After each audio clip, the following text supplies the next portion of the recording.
What's up, it's Cinema Shogun here, and let me start by saying please bear with me for the coming days because, as I'm sure you all have seen, Hurricane Helene was no joke.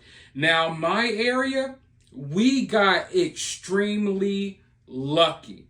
And I mean extremely lucky. A tree fell right in my front yard. If it would have fallen into a different direction, it would have came right through my living room window, but luckily it fell the other direction. The neighbor didn't get so lucky. He has a tree on top of his house.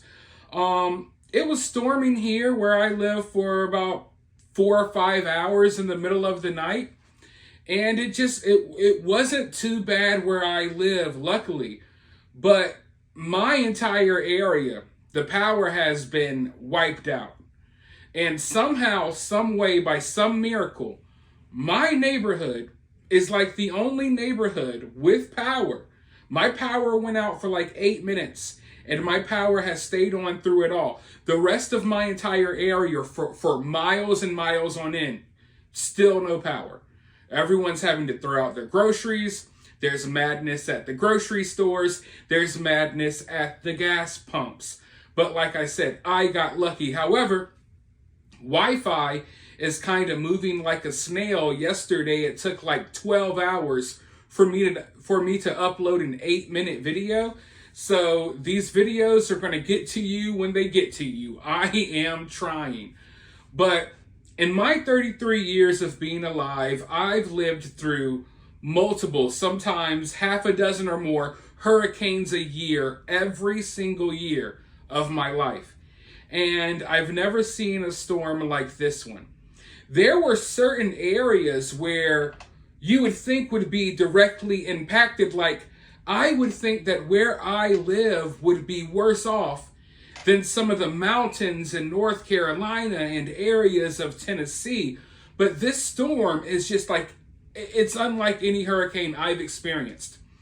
And don't get me wrong, I've seen big storms, hitting Florida, direct impacts.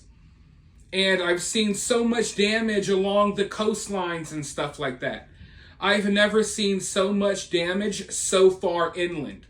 Like, there are parts of North Carolina that are like 500 miles away from the coast that are wiped out. Entire towns wiped out. There's small towns in Florida that are gone. But literally some areas almost in the direct path of this storm fared better in Florida than parts of Tennessee and the mountains of North Carolina. There's dam failures happening. It's complete chaos. But to make matters worse, now in a lot of these hurricanes, things can be tough for a few days because sometimes you've got power lines down in the road. You got trees down in the road. Sometimes roads are flooded, right? In this storm, whole entire portions of the highway have been wiped out.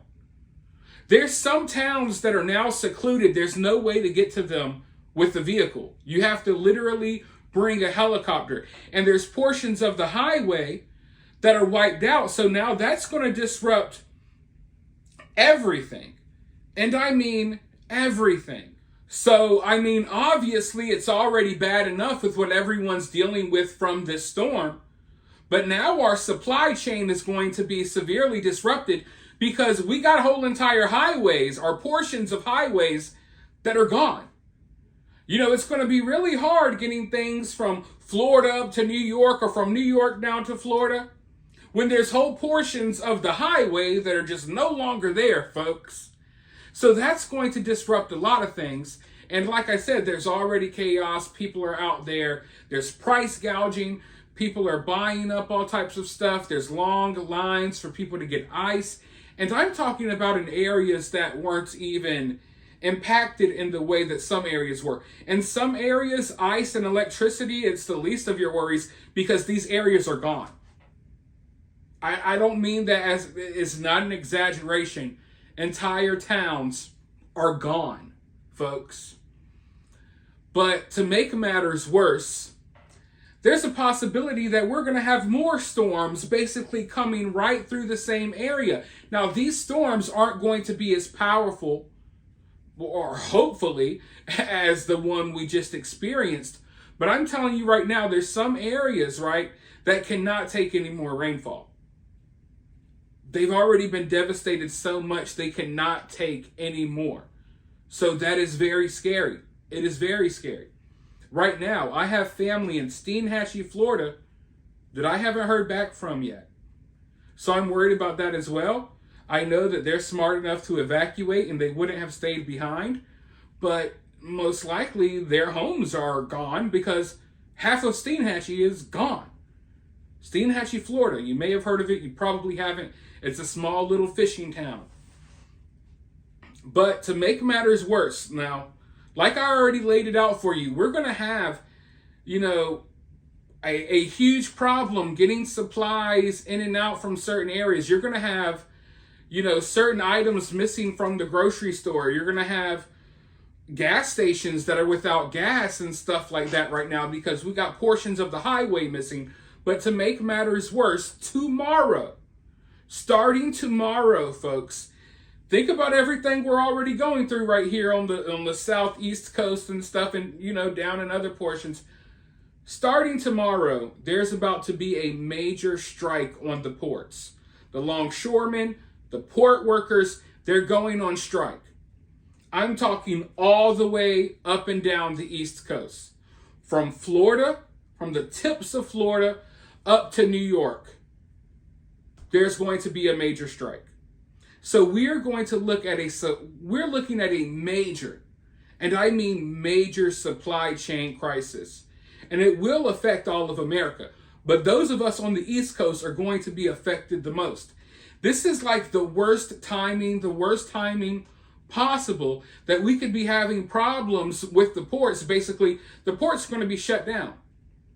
So that's so many goods and stuff coming in that's not going to be distributed. They're not going to be put on trucks. None of that. It's all going to be shut down, folks.